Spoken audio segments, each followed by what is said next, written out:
rinsing stations here at Kihei Boat Ramp with water that goes downhill. Zoom out over here with automatic double time zoom. Sorry for the shadow. Try to get rid of the shadow. Got this ugly puddle that collects. You can see it crossing the Kirk driveway. And goes down to the ocean.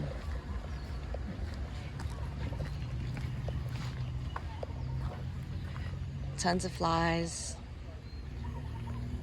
Pretty not stagnant enough that it's not going to the water, and somebody actually carved out a path so you can stay out of it. But as you can see, especially the proliferation of flies, that this is kind of a sanitary issue, I think.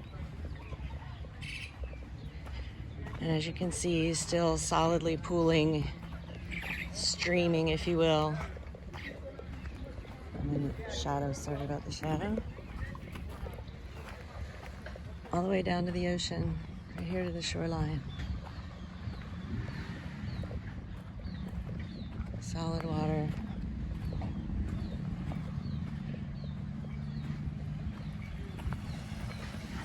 All the way down here, it's supposed to be pristine.